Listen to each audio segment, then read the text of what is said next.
Movie के starting में हम कार्ला नाम की एक औरत को देखते हैं। कार्ला सिंगल मदर है और उसकी 2 बेटियां और एक बेटा है। उसके बेटे का नाम बिली है। जब कार्ला काम से वापस आती है तब भी बिली अपना काम कर रहा होता है। वो बिली को सोने के लिए कहती है और खुद भी सोने के लिए चली जाती है। जब कार्ला सो रही होती है उसी वक्त वहां पर एक अदृश्य आत्मा आती है और कार्ला के मुंह पर तकिया रखकर उसके साथ इंटीमेट होने लगती है। ऐसा होने पर कार्ला डर जाती है। कार्ला की चिल्लाने की आवाज सुनकर बिली उसके पास जल्दी से आता है, लेकिन वो आत्मा वहां से चली जाती है। इन सब के होने से कार्ला बहुत ज्यादा डर जाती है। उसे कुछ भी समझ में नहीं आ रहा होता है कि ये सब क्या हो रहा है। इसके बाद वो बिली से घर को चेक करने के लिए कहती है। बिली जब घर में सभी तरफ देख लेता है तब उसे घर में कुछ भी नहीं मिलता है। कार्ला सभी को सोने के लिए बोलती है और खुद भी अपने कमरे में आ जाती है। तभी रूम में सारी चीजें हिलने लगती हैं। ऐसा होने पर कार्ला बहुत ज्यादा डर जाती है। इसके बाद कार्ला अपने बच्चों के साथ अपनी बेस्ट फ्रेंड के घर जाती है जिसका नाम सिंडी है। कार्ला के साथ जो भी कुछ रात में हुआ था वो सिंडी को वो सब बताती है, लेकिन सिंडी उसकी बातों पर भरोसा नहीं करती है।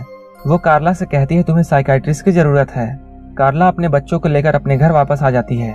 यहाँ पर वो फिर से घर को अच्छी तरह से देखते हैं। उन्हें घर में कुछ भी नहीं मिलता है। सिंडी भी कार्ला के साथ उस रात सोने के लिए यहाँ आती है ताकि कार्ला को डर ना लगे। अगली सुबह जब कार्ला कहीं जा रही होती है उसी वक्त वो आत्मा उसके कार में आ जाती है और उसके गाड़ी को चलाने लगती है। कार्ला को कुछ भी समझ में नहीं आता है कि ये सब क्या हो रहा है। उसके गाड़ी पर कोई भी कंट्रोल नहीं होती है जिस वजह से गाड़ी का एक्सीडेंट हो जाता है। इस एक्सीडेंट में कार्ला को तो कुछ भी नहीं होता है, लेकिन वो ये सब देखकर बहुत डर जाती है। वो डॉक्टर फिल नाम के एक साइकाइट्रिस्ट के पास जाती है। कार्ला डॉक्टर फिल को शुरू से सब कुछ बताती है। कार्ला की फिक्शनल स्टोरी सुनकर डॉक्टर फिल उस पर विश्वास नहीं करते हैं। डॉक्टर को ऐसा लगता है कार्ला धीरे धीरे पागल होती जा रही है और इसी वजह से उसे ये सब फील हो रहा है। इसके बाद कार्ला अपने घर वापस आती है। कार्ला अपने घर में आकर नहा रही होती है। उसी वक्त उसके बाथरूम का दरवाजा अपने आप बंद हो जाता है। वो ये सब देखकर बहुत डर जाती है। इसके बाद वो आत्मा वहां पर आती है और कार्ला के हाथ को ऊपर कर देती है और उसके साथ जबरदस्ती इंटीमेट होने लगती है। यहाँ पर कार्ला को ऐसा लगता है उसके साथ कोई एक आत्मा यहाँ पर नहीं है बल्कि 3 आत्माएं ऐसा कर रही हैं। इसके बाद कार्ला डॉक्टर फिल के पास जाती है और इस घटना के बारे में बताती है। वो ये भी कहती है इस बार टोटल 3 आत्माएं वहां पर थी। वो अपने शरीर के चोट डॉक्टर को दिखाती है। ये देखने के बाद भी डॉक्टर फिल को कार्ला पर भरोसा नहीं होता है। डॉक्टर को अभी भी ऐसा लगता है कार्ला धीरे धीरे पागल हो रही है और ये निशान भी उसने खुद ही लगाए हैं। डॉक्टर उसे बताता है तुम बिल्कुल ठीक हो, जो भी कुछ तुम्हारे साथ हो रहा है ये सब सिर्फ तुम्हारा वहम है। कार्ला वहां से चली जाती है। अपना काम खत्म करने के बाद जब डॉक्टर फिल ऑफिस से बाहर निकलते हैं, बाहर कार्ला उनका वेट कर रही होती है। डॉक्टर फिल कार्ला को उसके घर छोड़ने के लिए जाते हैं। वो कार्ला के साथ उसके घर में आते हैं। वो उसके घर में कुछ देर रुकते हैं। वो कार्ला को बार बार ये समझाने की कोशिश कर रहे होते हैं कि जो भी कुछ तुम्हारे साथ हो रहा है ये सिर्फ तुम्हारा वहम है। कार्ला उसे अपने पास्ट के बारे में बताती है। वो कहती है जब वो छोटी थी तब उसके फादर उसे सेक्सुअली अब्यूज करते थे। इसके बाद वो 16 साल की उम्र में प्रेग्नेंट हो गई थी। इसके बाद उसकी शादी एक लड़के के साथ होती है और उससे उसकी 2 बेटियां हुई थी। वो आदमी कुछ दिन बाद उसे छोड़कर चला गया। ये सब सुनकर डॉक्टर फिल को ऐसा लगता है जैसे कार्ला के अंदर बहुत सैडनेस है और यही वजह से वो मेंटली वीक हो गई है। डॉक्टर फिल वहां से चले जाते हैं। रात में जब कार्ला अपने बच्चों के साथ होती है उसी वक्त वो आत्मा इसके पास आती है और कार्ला के बच्चों के सामने ही वो उससे जबरदस्ती करने लगती है। ये सब देखकर बिली अपनी माँ को बचाने की कोशिश करता है, लेकिन वो आत्मा उसे जोर से धक्का देती है और बिली दूर जाकर गिर जाता है। उसकी कलाई टूट जाती है। कुछ देर बाद वो आत्मा वहां से चली जाती है। इसके बाद इन तीनों बच्चों को ये समझ में आ जाता है कि उसकी माँ झूठ नहीं बोल रही है। बच्चे ये सब देखकर बहुत ज्यादा डर जाते हैं। अगले दिन डॉक्टर फिल कार्ला को बाकी डॉक्टर से मिलाते हैं, लेकिन उन लोगों को भी कार्ला की बातों पर यकीन नहीं होता है। एक रात जब कार्ला सो रही होती है उसी वक्त वो आत्मा आती है और उसके साथ इंटीमेट होती है। जब कार्ला की आंख खुलती है तब वो अपनी हालत देखती है। उसे अपनी हालत देखकर बहुत गुस्सा आता है। कार्ला इस बारे में डॉक्टर फिल को बताती है। डॉक्टर फिल अभी भी उससे कहते हैं ये सब सिर्फ तुम्हारा वहम है। कार्ला को डॉक्टर फिल पर बहुत गुस्सा आता है और वो वहां से उठकर चली जाती है। इसके बाद कार्ला अपनी बेस्ट फ्रेंड सिंडी से मिलती है और उसे सारी बात बताती है। सिंडी को भी कार्ला की किसी बात पर यकीन नहीं होता है। सिंडी उस दिन अपने पति के साथ बाहर जाने वाली होती है, इसलिए वो कार्ला को कहती है कि तुम मेरे घर पर रुक जाना। जब सिंडी और उसके पति घर से बाहर चले जाते हैं तब वो आत्मा उसके घर में आती है और उसके घर के कांच को तोड़ने लगती है। आवाज सुनकर सिंडी भी वहां आ जाती है और कांच को अपने आप टूटता देख वो समझ जाती है कि कार्ला सच बोल रही थी। अगले दिन कार्ला और सिंडी एक लाइब्रेरी में जाते हैं। यहाँ उन दोनों को 2 पैरानॉर्मल इन्वेस्टिगेटर्स दिखते हैं। ये दोनों आत्माओं के बारे में बात करते हैं। कार्ला उनसे बातें करती है और उन्हें अपनी पूरी कहानी बताती है।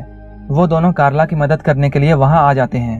ये लोग कार्ला के बेडरूम में जाते हैं और वहाँ आत्माओं को डिटेक्ट करने के लिए अपने इंस्ट्रूमेंट लगाते हैं। रात में वो आत्मा फिर से आती है और कार्ला के पास जाने की कोशिश करती है, लेकिन तभी एक इलेक्ट्रिक लाइट दिखाई देती है और वो आत्मा कार्ला को छू नहीं पाती है। वो दोनों इन्वेस्टिगेटर उस आत्मा की पिक क्लिक कर लेते हैं और वो अपने प्रोफेसर को जाकर ये दिखाते हैं। उस पिक में उस आत्मा की बॉडी नजर आ रही थी। इसके बाद ये दोनों इन्वेस्टिगेटर्स एक टीम को लेकर कार्ला के घर जाते हैं। ये लोग बहुत सारी मशीन्स कार्ला के रूम में लगाते हैं। उसी रात वो आत्मा फिर से कार्ला के पास आती है। वहाँ मौजूद सभी आदमी मशीनों की हेल्प से उस आत्मा को देखते हैं। उन्हें देखकर इन लोगों को अपनी आंखों पर यकीन नहीं हो रहा होता है। प्रोफेसर इन लोगों से कहती है उन्हें इस आत्मा को पकड़ना होगा। इसके बाद वो लोग सारी मशीन्स को कार्ला के घर से हटा देते हैं। सभी लोग यहाँ से जा चुके होते हैं। उसी वक्त कार्ला का बॉयफ्रेंड जेरी उससे मिलने के लिए आता है। कार्ला उसे सब कुछ बताती है। जेरी उससे कहता है तुम्हें डरने की जरूरत नहीं है क्योंकि अब मैं आ चुका हूँ। जेरी कार्ला के लिए एक ड्रेस लाया है। जेरी उससे कहता है तुम इसे पहन लो। कार्ला ड्रेस पहनने के लिए अंदर जाती है, लेकिन काफी देर तक वो बाहर नहीं आती है। तब जेरी अंदर जाकर देखता है कोई अदृश्य चीज कार्ला का रेप कर रही है। जेरी को ये देखकर अपनी आंखों पर विश्वास नहीं होता है।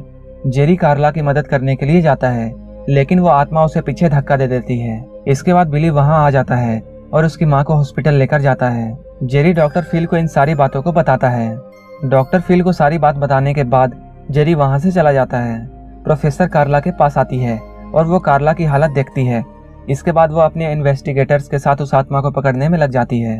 वो उस आत्मा को पकड़ने के लिए कार्ला के घर की तरह ही एक डुप्लीकेट घर बनाते हैं और उसके अंदर हीलियम गैस भर देते हैं। उनका प्लानिंग ये होता है जैसे ही वो आत्मा कार्ला के पास आएगी वो हीलियम गैस रिलीज कर देंगे, जिससे वो आत्मा वहीं पर फ्रीज हो जाएगी।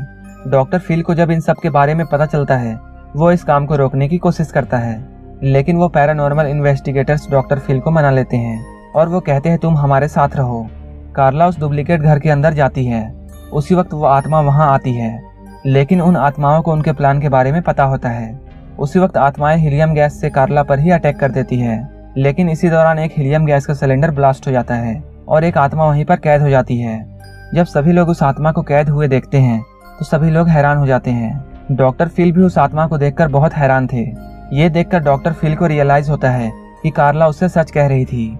अचानक वो आत्मा उस बर्फ के टुकड़े को तोड़कर वहां से भाग जाती है।